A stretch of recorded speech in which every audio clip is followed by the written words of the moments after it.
ayun guys, nandito tayo ngayon sa aking farm. Hindi tayo mag-harvest ng kasaba. Kasi kasaba yung nakikita nyo dito. Ang gagawin natin guys, naalala nyo ba yung tanim natin last year ng mga malalaking bawang? Actually, hindi ko na na-harvest yung mga bulaklak niya, no? Kasi hindi ko alam kung nagsisids ba sila o nagkakaroon sila mismo ng bawang from bulaklak.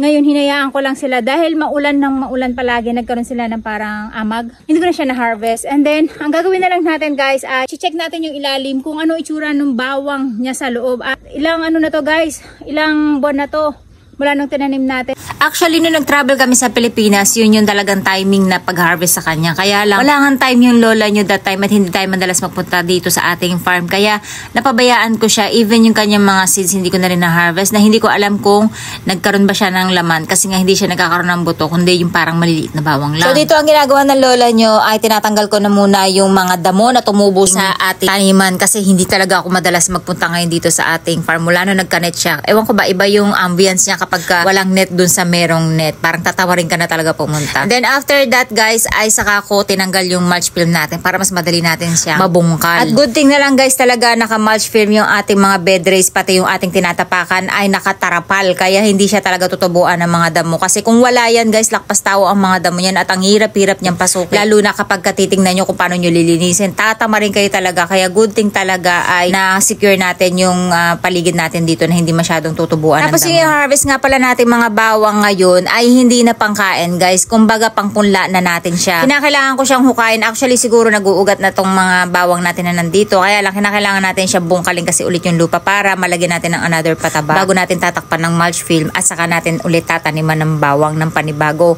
Kasi nga guys, kinakailangan lagi natin binubungkal yung lupa para mas maganda yung maging result ng ating mga pananim. Syempre lalagyan din natin ng konting pataba kasi hindi sila nangangailangan na madaming pataba ang mga crops katulad ng bawang, sibuyas, kamote. Kaya kahit konti lang, ang importante lang ay mabuhaghag natin yung kanilang lupa. Yung nakagandahan guys kapag naka-mulch film, kaya nakikita nyo, may moist pa rin yung lupa natin. Ito yung isa sample sa mga bawang natin na nagkaroon ng laman. Ayan, hindi ko siya naiuwi guys.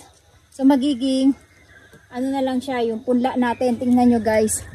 Single clove garlic yan. Ganyan sila kalalaki nung nagkaroon ng bunga.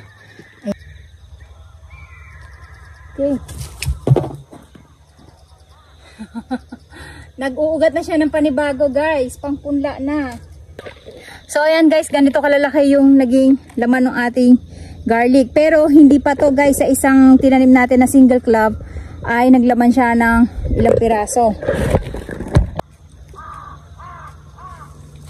Ayan. Ganito sila kalalaki guys, tingnan nyo. Oh. At yung iba, hindi ko alam kung nalusaw na sa kauulan. So, eto guys, hindi na natin ito pwedeng pangkain. Pwede pa rin naman, pero mas gusto ko siyang itanim ulit next time. So, para ma-check natin kung gaano pa kalaki yung ilalaki niya. Isang pirasong clove lang to guys. Ayan, tingnan nyo. Yung normal na size ng bawang natin, na maliliit, ayan, ganyan siya kalalaki. Hindi nga natin siya na-harvest agad-agad. So, ganito siya kalalaki guys. Look. At nagkakaroon na nga siya ng ugat. So, pantanim na lang natin to. Ayan, yung mga dahon niya, ay yung mga balat niya, nawala na. No, kakaulan din ba? Okay. Nag-uugat na siya ng panibago guys. Ayan oh. Ang ganda guys. Pantanim na talaga siya. Ayan. Kaya papabungkal natin kay Papa to. Itong area na to. Ayan nga, nag-uugat na siya ng panibago. So, meaning may lalabas na dahon na dito. Ayan. Ganyan kalalaki. Isang ano lang to guys, isang clove na tinanim natin. Ayan. Ganyan kalalaki yung giant bawang natin. Yung single clove na tinanim natin last. Mga December natin, November yung tinanim. Ayan. So, ayan siya guys. At, ganyan kalalaki yung isang bawang natin. So, ganyan kaganda ang magiging pananim nyo guys kapag kayo ay naka-mulch film.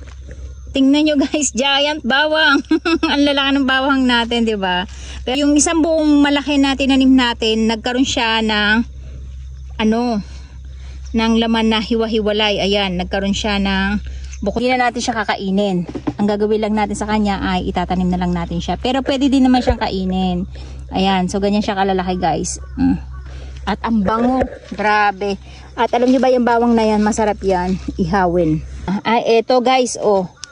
Yung isang buo natin. So eto, hindi siya na-develop ng madami.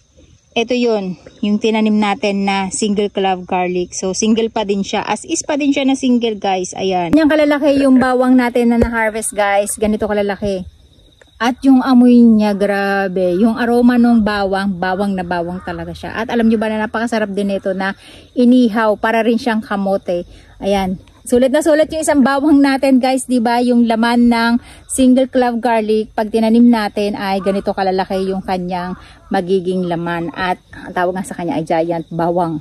Malagkit kasi pati yung lupa, guys. Ayan.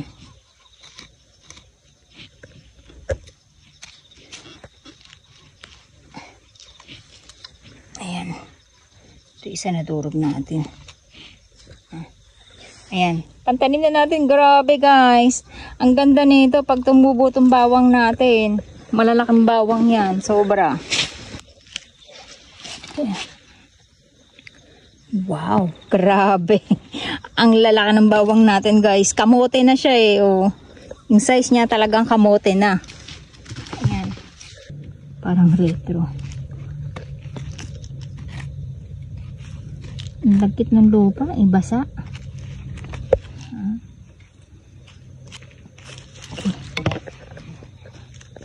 Ayan guys, at bawang.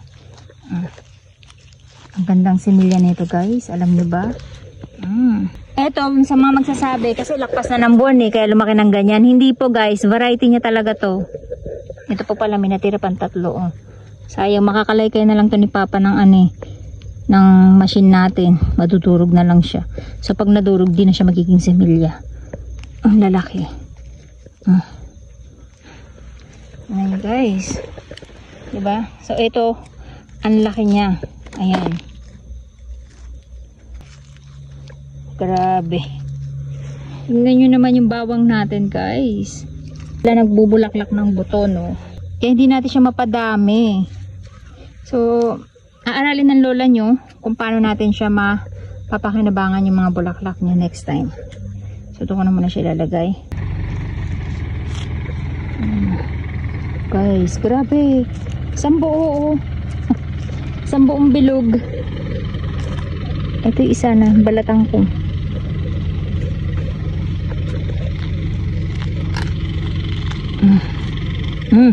Grabe to, oh. Ang laki.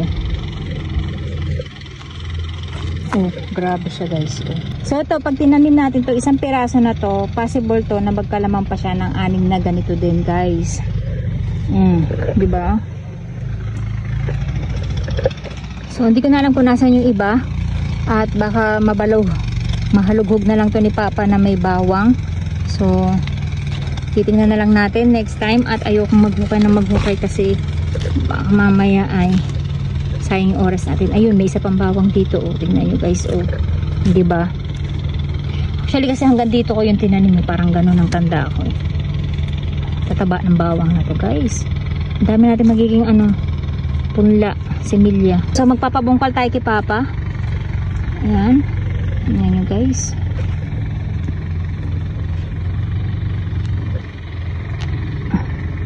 Grabe. Ang lalaki guys. Buti na lang nagkaroon tayo ng ganitong klaseng similya guys. Ayan. Ito yung giant bawang natin. So ayan guys, yung mga na-harvest natin na giant bawang. Ayan, hindi na natin siya na-harvest ng may balat. Na-harvest na natin siya kasi super late na. At dun sa mga magtatanong kung ano ang lasa nito, abangan nyo at magte-taste test tayo. Actually, ganito itsura niyan guys, nung tinanim natin siya. Ayan. Eto, napalaki lang siya ng husto. Hindi siya nagkahiwa-hiwalay. Pero nung tinanim natin siya, ganito siya. Mas maliliit lang siya ng konti dito. Ang tawag dito ay single clove garlic. Ganito kalalaki yun naging laman ng ating bawang. Ayan. So sulit na sulit guys. Isang piraso pa lang. Ayan. Ay, hindi na kayo mahihirapang magbalat kasi alam niyo kung bakit isa pa lang ay sulit na sulit kayo. Syempre magti-taste test tayo at yung iba dito guys ay itatanim natin siya ulit kasi possible na kapag tinanim nyo ay mas malaking bawang, ang magiging laman niya ay mas malalaki. So etong isang pirasong itatanim natin to, possible na magkaroon pa siya ng 6 na piraso na ganito ding bawang. At ayan, next time pag-aaralan natin kung paano natin mape-preserve yung kanilang mga bulaklak kasi hindi sila nagbubuto guys. Kung hindi ay parang nagkakaroon lang sila na maliliit na bawang ulit dun sa kanilang bulaklak. Pero dahil nga tag-ulan, so mas mabilis mabulok yung kanilang mga bulaklak. Kaya wala tayong napakinabangang bulaklak. Halos na bulok at nag-amag at kinain pa nga ng insekto iba. So ayan guys, yung ating mga giant garlic, ang babango nila.